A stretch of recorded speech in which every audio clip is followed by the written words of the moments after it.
Hay historias que parecen sacadas de una película, pero la que vamos a ver hoy es justo al revés.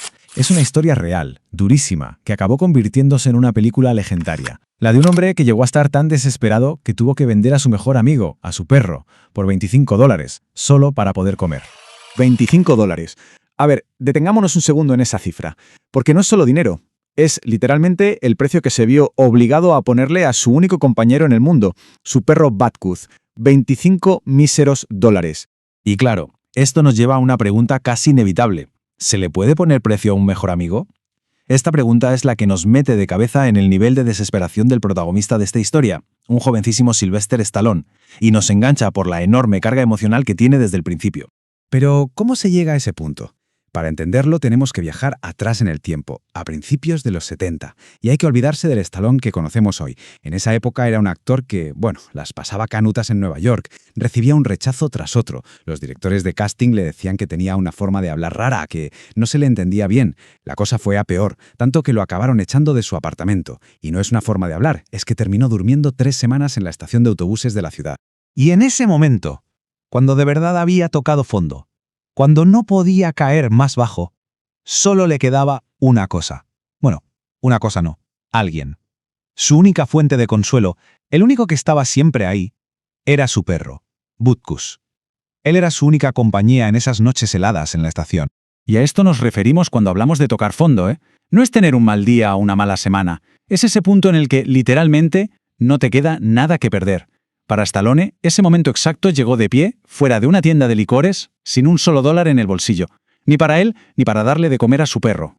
Y fue justo ahí, en ese preciso instante, cuando tomó la decisión más dura y desgarradora de su vida. Se acercó a un desconocido y le vendió a su perro, por $25.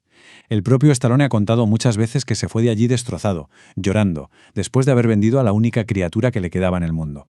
Vale, aquí la historia podría haber terminado. Podría ser el final de un relato muy triste. Pero no, porque apenas 2 semanas después de ese momento tan bajo, algo pasó. Una de esas chispas de inspiración que, sin exagerar, lo cambiaron absolutamente todo. ¿Y qué fue esa chispa? Pues, curiosamente, un combate de boxeo. Estaba viendo a Mohamed Ali, el más grande, contra un tipo prácticamente desconocido llamado Chuck Wepner. Nadie, pero nadie daba un duro por Wepner. Pero el tipo aguantó. Aguantó los 15 asaltos contra el campeón. Y ver a ese hombre anónimo plantarle cara al mejor del mundo, eso encendió una bombilla en la cabeza de Stallone. Y vaya si se encendió. Lo que vino después fue una auténtica locura, una explosión de creatividad brutal. Con esa idea dándole vueltas en la cabeza, se encerró y no paró de escribir. ¿El resultado? El guión completo de Rocky en tan solo 20 horas. 20 horas seguidas, un maratón de escritura del que saldría un ícono del cine.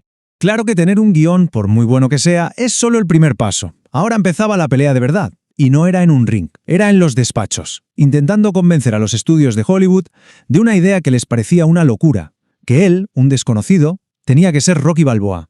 Y ojo, porque a los estudios el guión les encantó, les pareció genial. Tanto que le pusieron sobre la mesa una oferta de $125.000. Para alguien que 2 semanas antes estaba durmiendo en la calle, eso era la lotería. Pero Stallone dijo que no, tenía una condición. Los estudios subieron la apuesta, $250.000, y luego $360.000. O sea, estamos hablando de una cantidad de dinero que le solucionaba la vida para siempre. Pero su respuesta no cambió, se plantó y fue tajante. Su frase lo dice todo: o la protagonizo yo o no hay película. Así de claro. Los productores insistían, querían a una gran estrella, alguien como Robert Redford, pero Stallone tenía una fe ciega en sí mismo. Se negó en rotundo a vender su historia si no era él quien le ponía cara. Al final, después de mucho tira y afloja, los estudios cedieron, pero claro, a su manera. Le dijeron, vale, protagonízala tú, pero la oferta ya no es la misma. Le ofrecieron un acuerdo muchísimo más bajo, $35.000 por todo, por el guión y por el papel. ¿Y qué hizo Stallone? Aceptó. Porque en ese momento ya no iba de dinero, iba de tener la oportunidad de su vida. Y ahora viene una de las partes más increíbles de la historia. Con esos $35.000 en el bolsillo, ¿qué es lo primero que haría cualquiera? ¿Comprarse un coche, ropa, no? Pues no. Su primera prioridad era otra cosa. Algo que nos devuelve, de lleno, al principio de todo. Lo primerísimo que hizo fue volver a aquella tienda de licores. Y se quedó allí, esperando. Estuvo 3 días plantado en la puerta, hasta que por fin apareció el hombre al que le había vendido a Butkus. Le dijo que quería recuperar a su perro, Y claro, el nuevo dueño, que no era tonto, vio la oportunidad y le pidió $15.000. ¡15.000! Y Stallone ni se lo pensó. Pagó. Fíjate qué locura. Lo vendió por $25 y lo recuperó por 15.000. Y el resto, como suele decirse, ya es historia del cine. La película fue un éxito brutal, arrollador. No solo reventó la taquilla, es que encima Rocky se llevó el Oscar a la mejor película. ¡La mejor película! De la noche a la mañana, Stallone era una estrella mundial. Su apuesta, esa locura en la que nadie creía, había funcionado. Pero lo más potente de todo esto es que la lucha personal, la lucha real de Stallone, se convirtió en el alma de la película, en su mensaje. Porque al final, esta historia no va solo sobre cómo se hizo una película mítica, va de algo mucho más profundo. Es en esencia una filosofía de vida. Hay una frase de Rocky Balboa que todo el mundo conoce, y que en realidad es el resumen perfecto de la vida de su creador. Esa que dice, no importa lo fuerte que golpeas, sino lo fuerte que pueden golpearte y la capacidad de seguir avanzando. A Stallone la vida le golpeó, y muy duro, una y otra vez, pero el tío siguió avanzando. Y al final, toda esta historia increíble nos deja con una pregunta flotando en el aire, una reflexión casi obligada. La vida de Stallone y la de Rocky nos hacen pensar. ¿Cuál es ese sueño por el que vale la pena que te golpeen una y otra vez y a pesar de todo, levantarse y seguir adelante?